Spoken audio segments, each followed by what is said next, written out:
صحیح الجامع کی روایت 3032 اور سلسلہ صحیحہ کی روایت 1797۔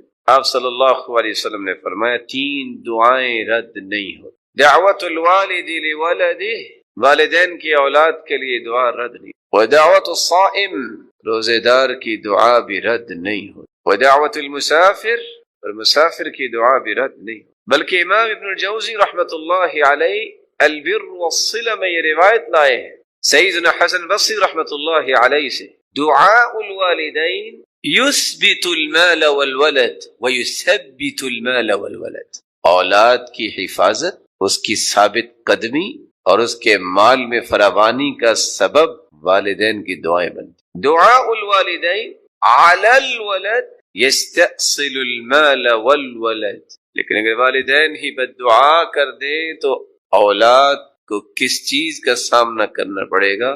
مال بھی برباد ہو سکتا ہے، اولاد بھی برباد ہو سکتا ہے۔ اس لیے آپ صلی اللہ علیہ وآلہ وسلم نے فرمایا، صحیح الجامع کی روایت 3049 اور سلسلہ صحیحہ کی روایت 596، 3 دعوات مستجابات، 3 دعائیں تو قبول ہوئی لا شک فیہن، ان میں شک کی گنجائش نہیں۔ دعوت الوالد علی ولد، والدین کی بد دعا، ودعوت المسافر، مسافر کی دعا، ودعوت المظلوم، مظلوم کی آہ و بکا۔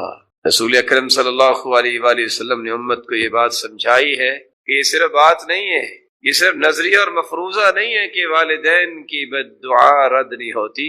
صحیح بخاری کی روایت 3436، رسول اللہ صلی اللہ علیہ وسلم نے فرمایا، سیدنا ابو ہریرہ رضی اللہ تعالی عنہ سے مروی ہے، لم يتکلم فی المہد الا 3، ماں کی گود میں 3 بچوں نے کلام کی ہے۔ اس حدیث میں 3 کا تذکرہ ہے، اگرچہ تمام روایات کو جمع کیا جائے تو 7 بچوں نے اپنی ماں کی گود میں گفتگو، جبکہ وہ وقت ممکن نہیں ہوتا کلام کرنا۔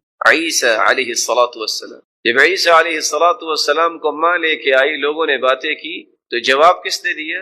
عیسیٰ علیہ السلام۔ ابھی وہ چند دن کے تھے۔ وَكَانَ فِي بَنِي إِسْرَائِيلِ يُقَالُ لَهُ جُرَيْج، بنی اسرائیل میں ایک بہت نیک انسان تھا جس کا نام تھا جریج، كَانَ يُصَلِّي، نماز پڑھ رہا تھا، جاءته أمه، ان کی والدہ گرامی تشریف لائے، فدعته فقال أجيبها أو أصلي، ماں نے جریج کو بلایا اور وہ نفل نماز پڑھ رہے تھے، سوچ میں پڑ گئے ماں کو جواب دوں کہ نفلی نماز جاری رکھو، ایک طرف اللہ کی عبادت، ایک طرف ماں کی بات ماننا، اور عبادت چونکہ فرض نہیں ہے، نفل پڑھ رہے، نوافل تہجد اللہ کے قریب کرنے کی بات، اللہ کا محبوب بننے کی باتیں، تقرب الہی نصیب ہوتا ہے۔ سوچا فمضى في صلاته، کہتے نہیں اللہ تعالیٰ کے سامنے کھڑا ہو نماز پڑھ، برائی نہیں سوچی، نیت میں کوئی خلل نہیں ہے، اللہ کے سامنے کھڑے ہیں، نماز میں کھڑے ہیں، ماں کی بات کا جواب نہیں دیا، ماں نے بد دعا دی، اللہم لا تمته حتى تريه وجوه المومسات، اے اللہ اس کو موت نہ دینا جب تک فاحش عورت کو نہ دے، غلط اور بازاری عورتوں کا سامنا نہ۔ وكان جريج في صومعته، ایک کٹیا بنا کے عبادت میں مشغول رہنے والا یہ نیک اور صالح انسان، فتعرضت له امرأة وكلمته فأبى، ایک عورت بازاری آئی، اس نے برائی کا تقاضا کیا، اس اللہ کے ولی نے انکار کیا کہ یہ نہیں ہو سکتا۔ فأتت راعيا، اس عورت میں شیطان تو سوار تھا، وہ ایک چرواہے کے پاس آئی، فأمكنته من نفسها فولدت غلاما، اور اس چرواہے کے ساتھ اس نے برائی کی جس کے نتیجے میں بچہ پیدا ہوا۔ لوگوں نے پوچھا یہ کس کا بیٹا ہے؟ قالت من جریج، یہ جریج کا بیٹا۔ یہ وہ انتقام تھا جو اس کی برائی پہ اس اللہ کے نیک بندے نے لبیک نہیں کہا۔ جرم کس کا؟ عیب کس پہ لگ گیا؟ فاتوه فكسروا صومعته وانزلوه وسبوه، لوگ آئے انہوں نے کٹیا بھی توڑی، اس کو بھی باہر نکالا، گالی گلوچ بھی کی۔ فتوضا، آزمائشیں تو نیک لوگوں پہ بھی آ جاتی ہے لیکن اللہ ذوالجلال اپنے پیاروں کو گرنے نہیں دی، اس کے وعدے، ان اللہ لا یضیع اجر من احسن عملا، جس کا اچھا عمل ہوتا ہے اللہ ذوالجلال اسے ضائع نہیں کرتا۔ اللہ ذوالجلال ہم سب کے خالق و مالک اور رازق ہیں۔ اس قادر مطلق نے انسانیت کی کامرانی کے لیے ایسے اصول و ضوابط قرآن مجید میں اتارے ہیں جن کی روشنی میں زندگی گزارنے سے انسان دنیا کی کامیابیاں بھی سمیٹ سکتا ہے اور اخروی کامرانیوں کا مستحق بن سکتا ہے۔ ان اصول و ضوابط میں سے ایک ضابطہ جو بہترین زندگی کا ضابطہ حیات ہے وہ ہے تقوی۔ قرآن مجید کو اگر بار بار غور سے پڑھا جائے تو 258 مرتبہ اللہ ذوالجلال نے اس کلمہ مبارکہ کا تذکرہ کیا ہے۔ صرف 70 مرتبہ اللہ ذوالجلال نے حکم ہی دیا ہے کہ ڈر جاؤ، تقوی اختیار کرو، تقوی اختیار کرو۔ اس سے آپ کو اندازہ ہو چکا ہوگا کہ جس کام کے بارے میں اللہ ذوالجلال نے 70 مرتبہ حکم دیا ہے وہ کام کتنا عظیم ہوگا اور کتنا میرے اور آپ کے لیے ضروری ہوگا۔ امام راغب اصفہانی فرماتے ہیں حفظ النفس عما یؤثم، ہر اس قول اور فعل سے اور اس سوچ اور ارادے اور نیت سے بچ جانا جس سے انسان گنہگار ہو سکتا ہے۔ ابن منظور بیان کرتے ہیں ان تجعل بینک وبین عذاب اللہ وقایہ، تقوی یہ ہے کسی نہ کسی طریقے سے اپنے اور اللہ کے عذاب کے درمیان رکاوٹیں کھڑی کرو، اچھے اقوال کے ذریعے، اچھے اعمال کے ذریعے، اچھی نیت اور ارادوں کے ساتھ ہر وہ کام اختیار کرو جس سے تم اللہ کے عذاب سے بچ سکو، یہ تقوی ہے۔ طلق ابن حبیب بیان کرتے ہوئے کہتے ہیں ان تعمل بطاعت اللہ رجاء رحمت اللہ علی نور من اللہ، اللہ نے قرآن کی روشنی عطا کی ہے، اس روشنی کے ذریعے اللہ کی اطاعت کرنا اس امید کے ساتھ کہ میرا رب مجھے محروم نہیں کرے گا، یہ تقوی ہے۔ وَأَن تَتْرُكَ مَعْصِيَةَ اللَّهِ مَخَافَةَ عَذَابٍ مِّنَ اللَّهِ عَلَى نُورٍ مِّنَ اللَّهِ، انسان اس نظریے سے گناہ چھوڑے کہ قرآن نے اس کو گناہ کہہ دیا ہے، یہ شریعت نے منع کر دیا ہے، اس خوف کے ساتھ کہ اللہ مجھے اپنے عذاب سے محفوظ فرما۔ امام احمد بن حنبل رحمت اللہ علیہ فرمایا کرتے تھے التقوی ترک ما تهوى لما تخشى، جب تک آپ اپنی خواہشات کو اللہ ذوالجلال کے تابع نہیں کرتے آپ کو تقوی نصیب نہیں ہو سکتا۔ خواہشات کو چھوڑنا اور اللہ کے فرامین کو مقدم کرنا، اس سے تقوی کا حصول ممکن ہوتا۔ ابن المعتز کہتے ہیں خل الذنوب صغيرها وكبيرها ذاك التقى لا تحقرن صغيرة فإن الجبال من الحصى، چھوٹے گناہ بھی چھوڑ دو، بڑے گناہوں کو بھی ترک کر دو، یہ تقوی ہے۔ کسی گناہ کو چھوٹا نہ سمجھو کیونکہ کنکریوں سے ملتے ملتے ہی ایک پہاڑ بن جاتا ہے۔ اور رسول اکرم صلی اللہ علیہ وسلم نے فرمایا ایاکم ومحقرات الذنوب، چھوٹے گناہوں سے بچ جاؤ جس کو تم چھوٹے سمجھ کے کرتے جاتے ہو۔ فإن محقرات الذنوب متى يؤخذ صاحبها، جب چھوٹے گناہ اتنے کثرت سے ہو جائیں تو وہ چھوٹے نہیں رہتے، وہ بھی بڑے بن جاتے ہیں۔ جب اس کا مواخذہ ہوگا تو یہ چھوٹے گناہ جس کو انسان سمجھتا ہے کرنے والے کو ہلاک کر دے۔ ابو ہریرہ رضی اللہ تعالی عنہ سے سوال کیا گیا تقوی کیا ہے؟ وہ آگے سے جواب دیتے ہیں بتاؤں گا میں تب، پہلے تم بتاؤ۔ هل اخذت طریقا ذا شوک، کبھی کانٹوں والے راستے سے گزرے ہو؟ قال نعم، گزرا ہوں۔ تو پھر کیسے گزرے ہو؟ قال عدلت عنہ جاوزته قصرت عنہ، میں وہ راستہ ہی بدل لیا ہے، میں نے اپنے کپڑوں کو سمیٹ کے گزرا ہوں، میں الگ تھلگ ہو کے گزرا ہوں کہ کوئی کانٹا نہ مجھے لگ جائے۔ تو ابو ہریرہ رضی اللہ تعالی عنہ فرمانے لگے ذاک التقوی، تقوی بھی یہ ہے کہ تم برائیوں سے اپنے آپ کو سمیٹ کے گزر جاؤ، اس سے الگ تھلگ ہو جاؤ۔ حسن بصری رحمت اللہ علیہ فرماتے ہیں متقیون کو کہتے ہیں اتقوا ما حرم اللہ علیہم وَأَدَّوْا مَا افْتَرَضَ اللَّهُ عَلَيْهِمْ، تقوی انہی کے پاس ہوتا ہے جو اللہ کی حرام کردہ چیزوں سے رک جاتے ہیں اور جو اللہ نے فرض قرار دے دی ہیں ان کو ہمیشہ ادا کرتے رہتے ہیں۔ سیدنا عمر بن عبد العزیز رحمہ اللہ فرمایا کرتے تھے لیس التقوى بصيام النهار ولا بقيام الليل والتخليط فيما بين ذلك ولكن التقوى ترك ما حرم الله وأداء ما افترض الله۔ تقوی روزے رکھنے اور تہجد پڑھنے سے ہی نہیں ملتا کہ انسان تہجد بھی پڑھے، روزہ بھی رکھے اور فرض نماز کی پرواہ نہ کرے اور حرام سے نہ بچے۔ تقوی اس کو نہیں کہتے کہ روزے دار ہے اور تہجد گزار ہے۔ تقوی کی بنیاد یہ ہے کہ فرائض کی پابندی کرتا ہے اور حرام سے ہر وقت اپنے آپ کو بچاتا ہے۔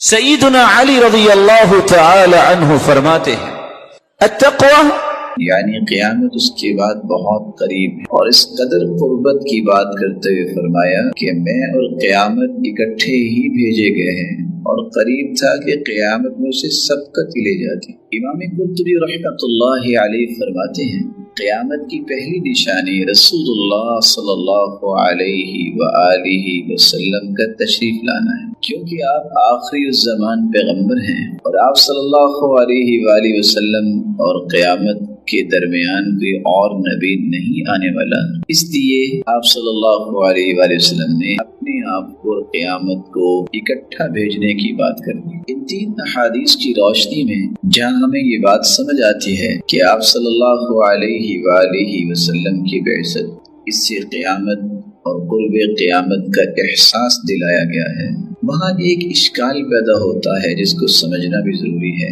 کہ آج سے 1400 سال پہلے یہ بات کہی گئی کہ قیامت قریب ہے۔ کہنے والے اور قیامت کا انکار کرنے والے یہ اعتراض کرتے ہیں کہ یہ قیامت کیسی قریب ہے، 14 صدیاں بیت گئی، اس کے باوجود قیامت ابھی تک نہیں آئی، اور نہ ہی کوئی ایسا حتمی دعویٰ کیا جا سکتا ہے کہ مزید کتنے 100 یا کتنے ہزار یا کتنے لاکھ سال ابھی درکار ہیں قیامت واقع ہونے میں۔ اور ساتھ یہ بھی کہا جاتا ہے کہ قیامت سے پہلے تو مہدی کا ظہور ہوگا، سیدنا عیسیٰ علیہ السلام کا نزول ہوگا، اور دجال کا فتنہ ظاہر ہوگا، اور یہ تینوں چیزیں بھی ابھی تک ظاہر نہیں ہو سکی، جس سے پتہ چلتا ہے کہ قیامت ابھی کافی دور ہے، لیکن قرآن اسے کہہ رہا ہے کہ قیامت تو بہت قریب ہے۔ ایسے شبہات، ایسے اشکالات ہمیشہ ان لوگوں کی طرف سے ہی وارد ہوتے ہیں جو اللہ ذو جلال کی باتوں کو صحیح سمجھ نہیں پاتے،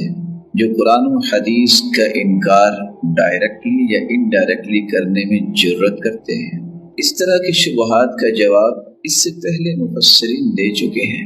ان جوابات میں سے پہلا جواب یہ ہے کہ آپ صلی اللہ علیہ وآلہ وسلم نے جو فرمایا ہے کہ قیامت بہت قریب ہے، جس طرح میری آمد اور قیامت یہ اکٹھے آئے ہیں، اس قریب اور بعید کو کس مفہوم میں سمجھنا چاہیے؟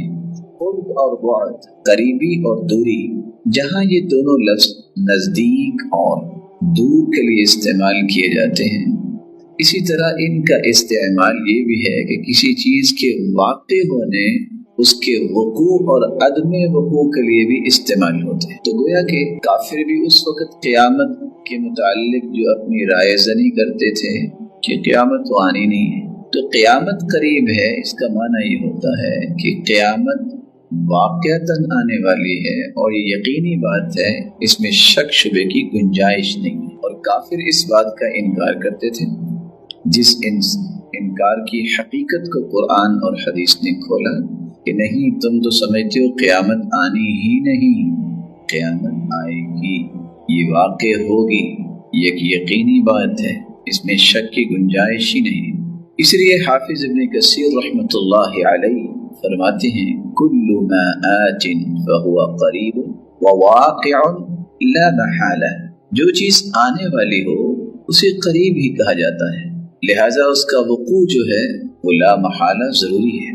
امام قرطبی رحمۃ اللہ علیہ وہ فرماتے ہیں کل ما هو آت فهو قریب، ہر وہ چیز جس کا وقوع یقینی ہو، جس کا واقع ہونا حقیقی ہو، اسے قریب ہی کہا جاتا ہے۔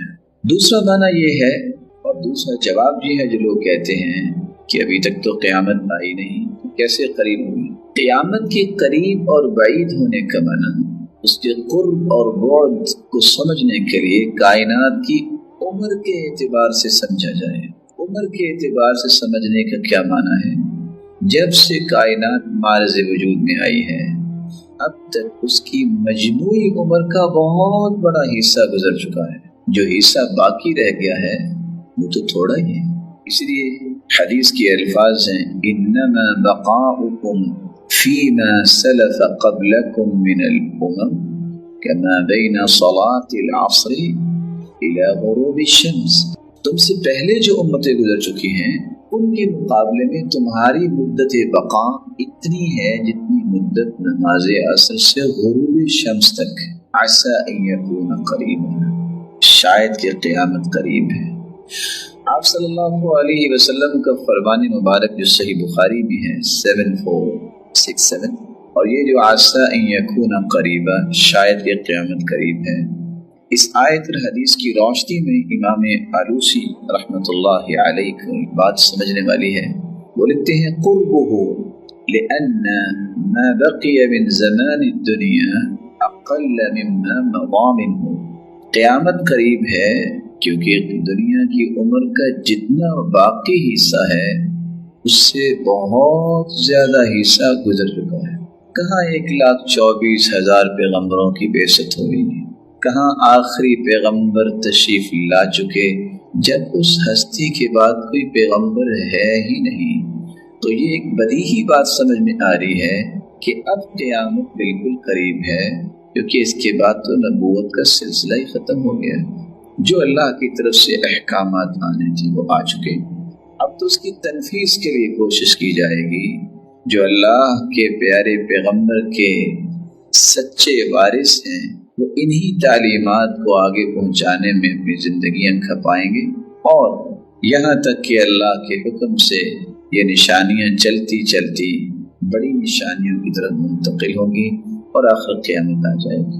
اس بات کا ایک تیسرا جواب بھی بن سکتا ہے کہ قیامت کے قرب و بعد کو سمجھنا کہ قریب ہے کہ دور ہے، 1400 سال ہو گئے ابھی تک نہیں آئی، اس کا تعلق اللہ تعالیٰ کے علم کے ساتھ بھی موقوف ہے، یعنی اللہ تعالیٰ کے نزدیک تو قیامت انتہائی قریب ہے، جبکہ لوگ اسے دور سمجھ رہے ہیں۔ کیسے اللہ تعالیٰ کے نزدیک قریب ہے؟ کہ لوگ ہی سمجھتے ہیں نا پتہ نہیں ابھی میں کو 50-60 سال مزید زندہ رہوں گا، اللہ کو تو علم ہے کہ کب موت وارد کرنی ہے اس انسان پر۔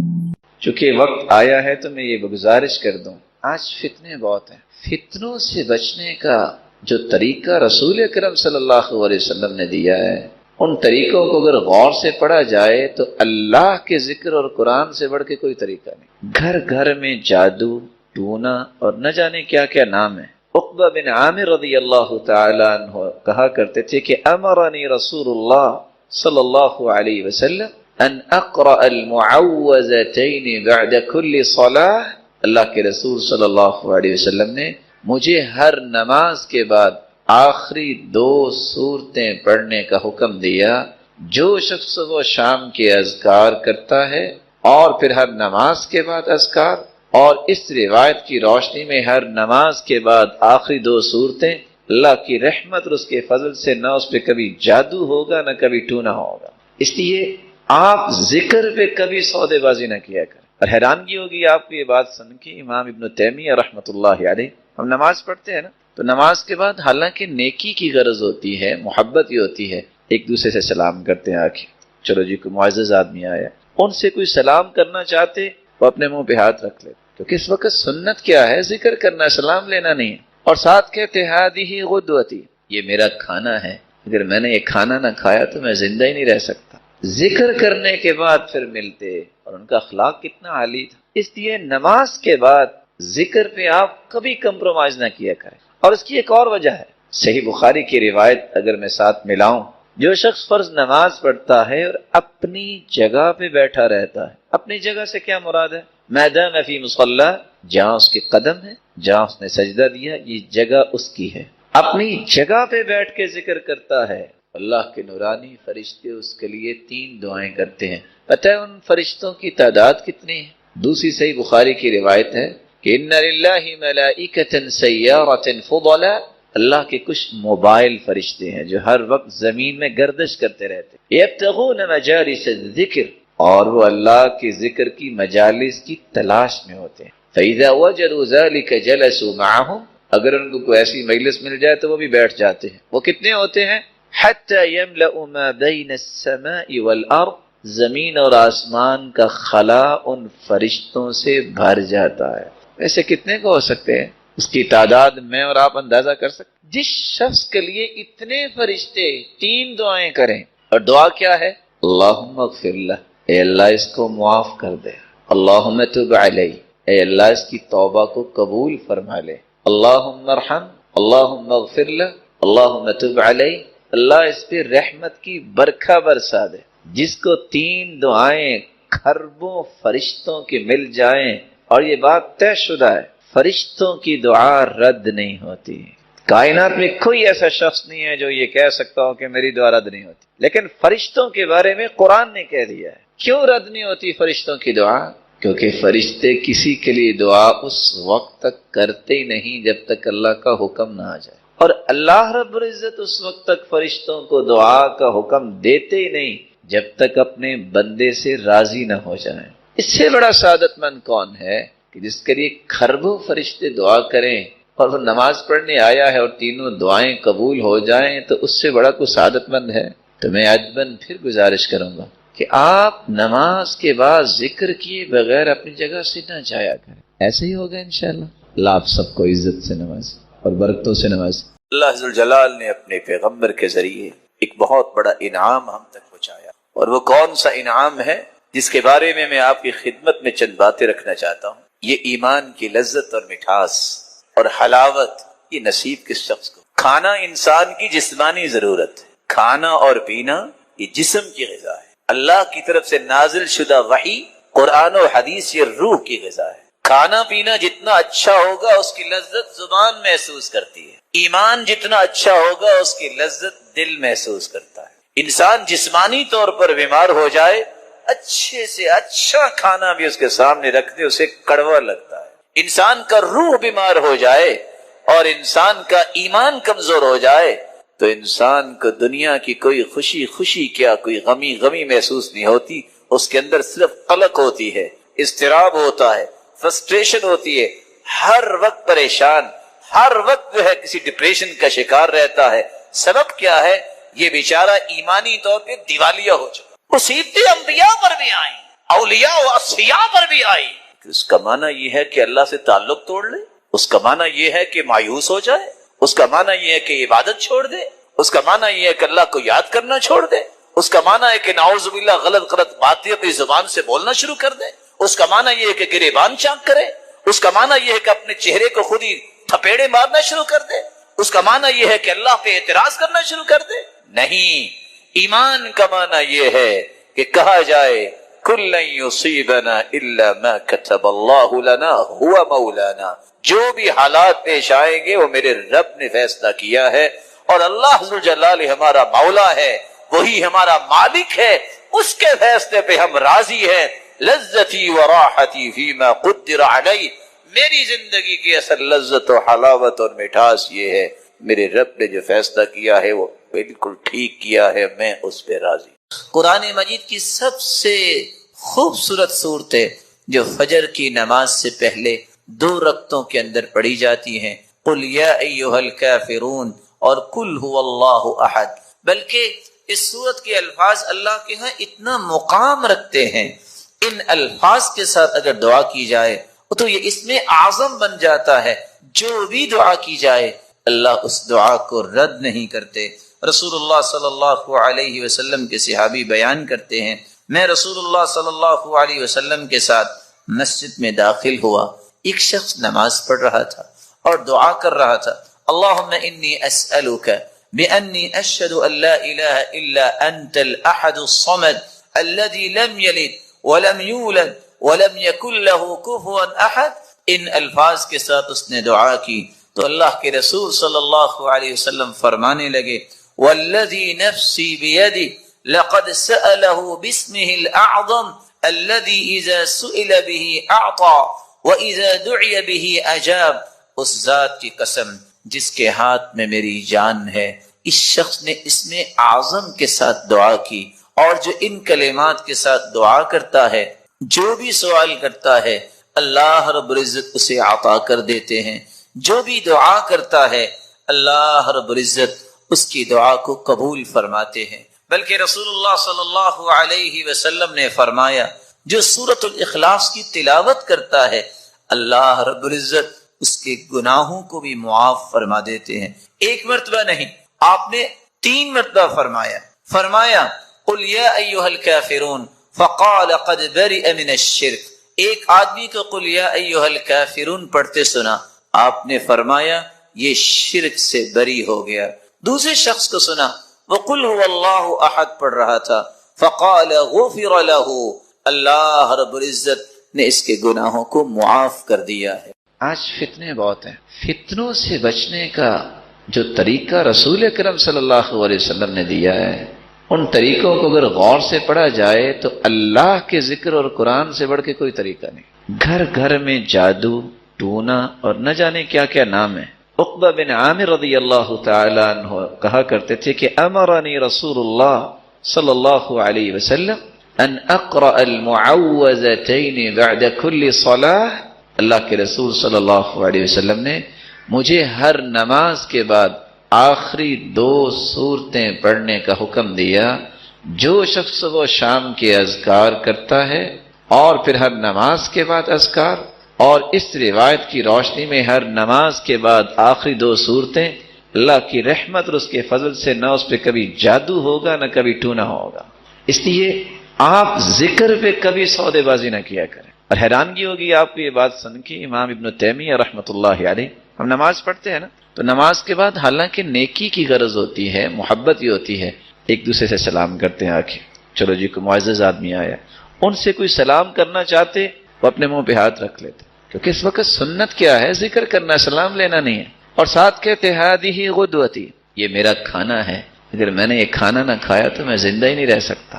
ذکر کرنے کے بعد پھر ملتے، اور ان کا اخلاق کتنا عالی تھا۔ اس لیے نماز کے بعد ذکر پہ آپ کبھی کمپرومائز نہ کیا کریں۔ اور اس کی ایک اور وجہ ہے، صحیح بخاری کی روایت اگر میں ساتھ ملاؤں، جو شخص فرض نماز پڑھتا ہے اور اپنی جگہ پہ بیٹھا رہتا ہے، اپنی جگہ سے کیا مراد ہے؟ میدان فی مصلی، جہاں اس کے قدم ہے، جہاں اس نے سجدہ دیا، یہ جگہ اس کی ہے، اپنی جگہ پہ بیٹھ کے ذکر کرتا ہے، اللہ کے نورانی فرشتے اس کے لیے 3 دعائیں کرتے ہیں۔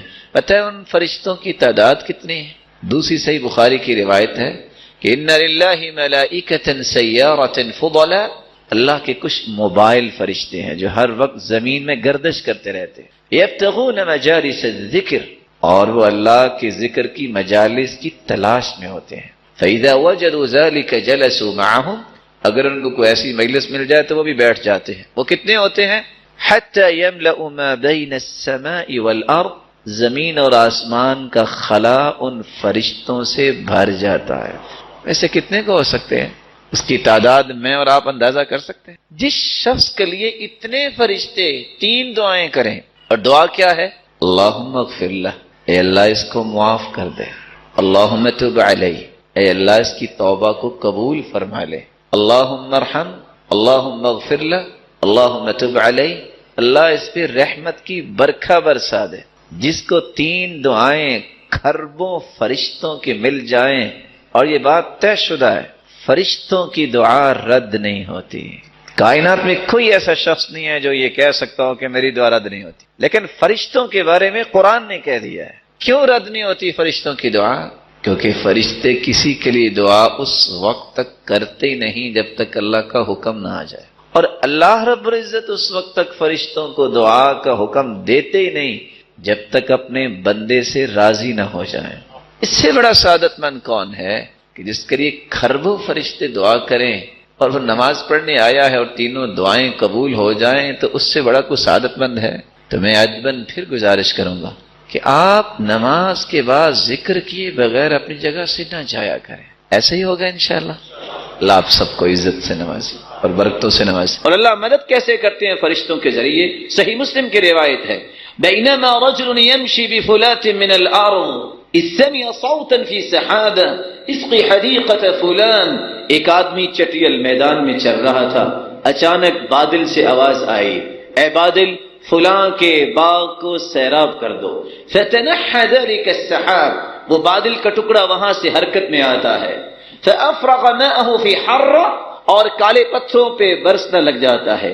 فإذا شرجة من تلك الشراج قد استوعبت ذلك الماء كله، خود سے پانی اکٹھا ہوا، خود سے خالی بنی اور پانی اکٹھا ہو کے چلنے لگ گیا. فتتبع الماء، اور یہ شخص پانی کے پیچھے پیچھے ہے. فإذا رجل قائم في حديقته يحول الماء بمسحاته، کیا دیکھتا ہے؟ ایک باغ ہے، اس کے کنارے پہ ایک اللہ کا نیک بندہ کھڑا ہے جو پانی کو اپنے باغ کی طرف موڑ رہا ہے. پوچھا یا عبداللہ ما اسمک، کیا نام ہے آپ کا؟ قال ولم تسألني عن اسمي، میرا نام کیوں پوچھ رہے ہو؟ کہا پہلے بتاؤ. جب اس نے نام بتایا کہا یہی نام تو میں نے بادلوں سے سنا کہ کوئی کہہ رہا تھا اس کے باغ کو سیراب کرو، مجھے یہ بتاؤ تم کرتے کیا ہو؟ کہا اگر تم نے پوچھ لیا ہے تو سنو، کرتا کیا ہوں، جب باغ کا پھل آتا ہے تو 3 حصوں میں تقسیم کرتا ہوں. پہلا حصہ فأتصدق بثلث، سب سے پہلا حصہ میں اللہ کی راہ میں صدقہ کر دیتا ہوں. وآكل وعيالي ثلثا، اور ایک حصہ اپنے اور اپنے بچوں کے لیے لے جاتا ہوں. وأرد فيها ثلثا، اور ایک حصہ میں ایز اے کیپٹل اپنے پاس رکھتا ہوں، جب ضرورت پیش آئے گی تو اس باغ کو مزید بہتر بنانے کے لیے میں خرچ کروں گا. تو پہلا حصہ اللہ کی راہ میں دینے والے کا اللہ نے مدد کا ذریعہ کیا بنایا؟ فرشتوں کے ذریعے، بادلوں کے ذریعے. کوئی انسان نہیں، اگر کوئی یہاں کسان، یہاں کو زراعت کرنے والا بیٹھا ہے، اس کو پتا ہے کہ پانی کو زمین تک لے جانے میں کیا کیا دشواریاں ہیں، کیسے پانی کے لیے وہ سسٹم اور کھالیاں بنائی جاتی ہیں. بھلا پتھر پہ بھی کوئی کھالی بنتی ہے؟ بھلا اس طرح پانی اکٹھا دنیا والا بھی کوئی کر سکتا ہے؟ یہ سارے کے سارے بندوبست کرنے والے ہیں تو کون؟ اللہ رب العزت. لیکن کس کے لیے؟ جس نے یہ کام کیا کہ اپنے مال کے اندر سب سے پہلا حصہ اللہ کی راہ کے لیے رکھا. رسول اللہ صلی اللہ علیہ وسلم نے فرمایا الا اخبرکم بشیء اذا نزل برجل منکم کرب او بلاء من امر الدنیا دعا به ففرج عنه. میرے صحابہ میں تمہیں ایسی چیز نہ بتا دوں کہ جب تم میں سے کسی کو کوئی مصیبت دنیا میں آ جائے یا کوئی بلا کا سامنا ہو جائے تو اگر یہ کلمات اپنی زبان پہ لے آئے تو اللہ رب العزت اس کی بلا کو دور فرما دیں گے اور اس کی مصیبت کو دور فرما دیں گے. اور وہ کون سی دعا ہے؟ دعاء ذی النون، یونس علیہ الصلاۃ والسلام کی دعا. قرآن مجید میں اللہ رب العزت فرماتے ہیں وَذَا النُّونِ إِذ ذَهَبَ مُغَاضِبًا فَظَنَّ أَن لَّن نَّقْدِرَ عَلَيْهِ فَنَادَى فِي الظُّلُمَاتِ أَن لَّا إِلَٰهَ إِلَّا أَنتَ سُبْحَانَكَ إِنِّي كُنتُ مِنَ الظَّالِمِينَ.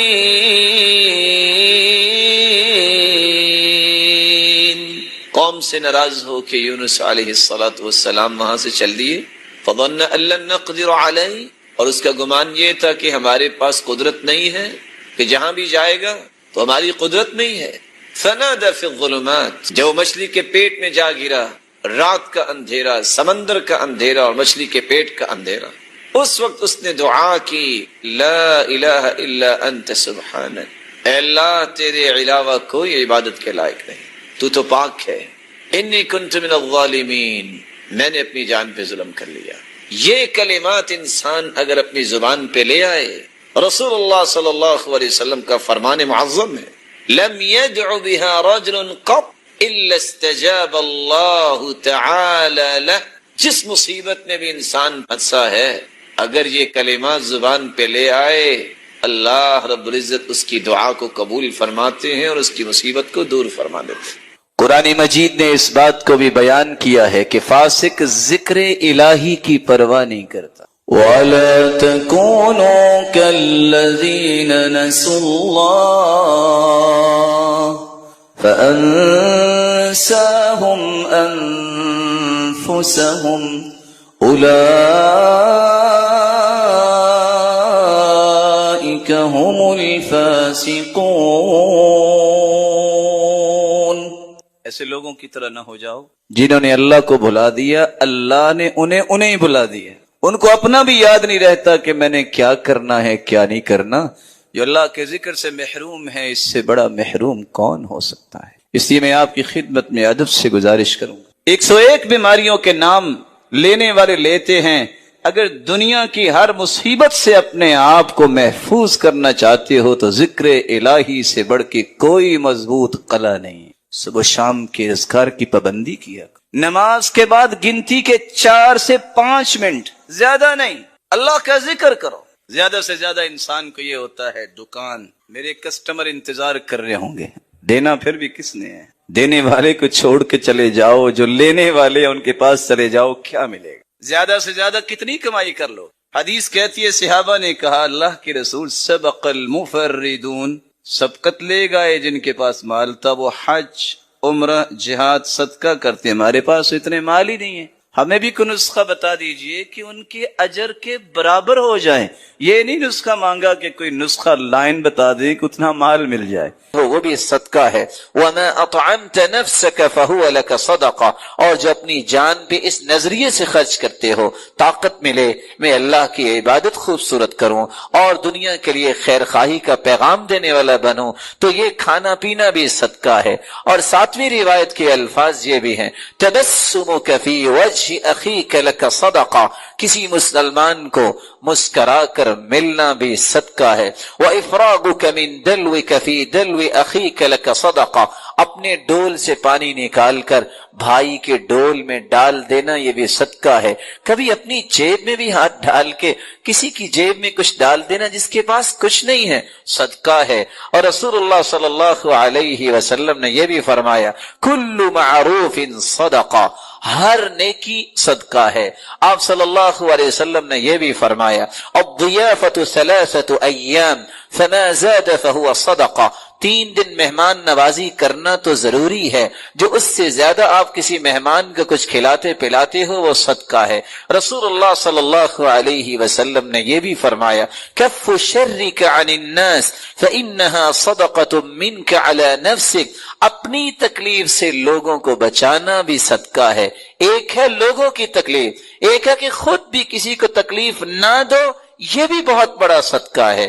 رسول اللہ صلی اللہ علیہ وسلم نے فرمایا تعدل بین الاثنین صدقہ، 2 مسلمانوں کے درمیان صلح کروا دینا، انصاف کی بات کرنا بھی صدقہ ہے۔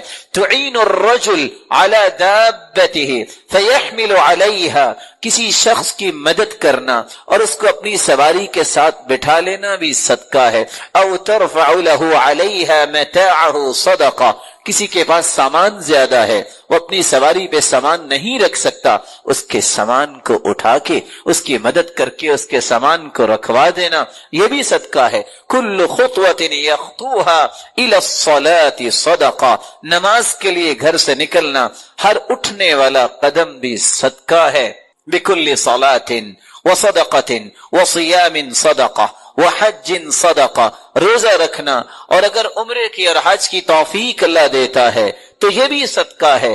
کل قرض صدقہ، رسول اللہ صلی اللہ علیہ وسلم نے فرمایا کسی کو قرض دینا یہ بھی صدقہ ہے۔ من انظر معسرا فلہ کل یوم مثلہ صدقہ، جو شخص کسی کو قرض دیتا ہے پھر مہلت دے دیتا ہے، یہ مہلت دینا بھی صدقہ ہے۔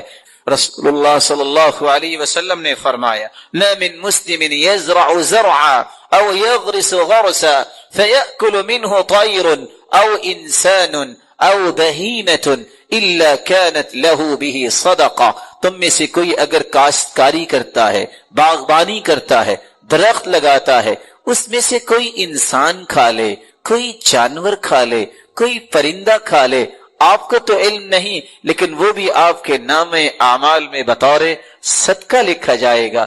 رسول اللہ صلی اللہ علیہ وسلم نے فرمایا تسلیمہ علی من لقی صدقہ، جب بھی کسی مسلمان کو کوئی ملے اور اس کو سلام کہے، یہ سلام کہنا بھی صدقہ ہے۔ اور آخری صدقہ جو 36واں صدقہ ہم آپ کے سامنے پیش کرنا چاہ رہے ہیں، یہ بہت پیارا صدقہ ہے، لیکن آج یہ صدقہ کرنے والے نظر نہیں آتے۔ اور وہ صدقہ کون سا ہے؟ كان علبة بن زيد بن حارثة رجلا من أصحاب النبي صلى الله عليه وسلم، علبة بن زيد بن حارثة رضی اللہ تعالی عنہ صحابہ میں سے ایک صحابی تھے۔ وقد حض على الصدقة، فلما حض على الصدقة، جب اللہ کے رسول صلی اللہ علیہ وسلم نے صدقے پر ترغیب دلائی صحابہ کو، سب نے صدقہ دیا۔ یہ صحابی آ کے کہتے ہیں یا رسول اللہ صلی اللہ علیہ وسلم انہو لیس عندی ما اتصدق بہ، اللہ کے رسول میرے پاس مال نہیں جس کا میں صدقہ کروں، لیکن میں بھی کچھ صدقہ کرنا چاہتا ہوں۔ فرمایا مال نہیں تو کیسا صدقہ کرنا چاہتے ہو؟ تو صحابی نے کہا انی اتصدق بعرض علی من نالہ من خلقک، میں صدقہ اپنی عزت کا کرنا چاہتا ہوں۔ کوئی میرے ساتھ بدتمیزی کرے، کوئی گالی دے، جو میری عزت کے بارے میں بات کرے، میں آج کے بعد غصہ نہیں کروں گا۔ اور دوسری روایت کے الفاظ ہیں وَقَدْ تَصَدَّقْتُ عَلَيْهِمْ بِعِرْضِ فَمَنْ شَتَمَنِي أَوْ قَذَفَنِي فَهُوَ فِي حِلٍّ، جس نے مجھ پہ الزام لگایا، جس نے مجھے گالی دی، میں اپنی عزت کا صدقہ کرتا ہوں، میں نے اسے معاف کر دیا۔ رسول اللہ صلی اللہ علیہ وسلم نے فرمایا میرے صحابی، اللہ نے تیرا یہ صدقہ قبول کر لیا ہے اور یہ بہت بڑا صدقہ ہے۔ اور علی رضی اللہ تعالی عنہ کی بات بھی یاد رکھنی چاہیے، وہ کہا کرتے تھے لوگ زکوٰۃ نہیں دیتے۔ پوچھنے والے نے پوچھا آپ کیسے کہہ رہے ہیں زکوٰۃ نہیں دیتے؟ لوگ تو زکوٰۃ دیتے ہیں۔ کہتے ہیں لوگ مال کی زکوٰۃ دیتے ہیں، عقل کی زکوٰۃ نہیں دیتے۔ مال کی زکوٰۃ دیتے ہیں اور عقل کی زکوٰۃ نہیں دیتے، کیا مطلب؟ کہا مال کی زکوٰۃ تو مومن دیتا ہی ہے، عقل کی زکوٰۃ یہ ہے کوئی ایسی بات آپ کو کہے جو آپ کو بری لگی، اس کو برداشت کر لینا، یہ عقل کی زکوٰۃ ہے۔ اس سے عقل تیز ہوتی ہے، عقل میں برکت آتی ہے۔ ان تمام قسم کے صدقات کو، یہ موسم مبارک آ رہا ہے، رمضان المبارک کا موسم ہمیں اختیار کرنا چاہیے۔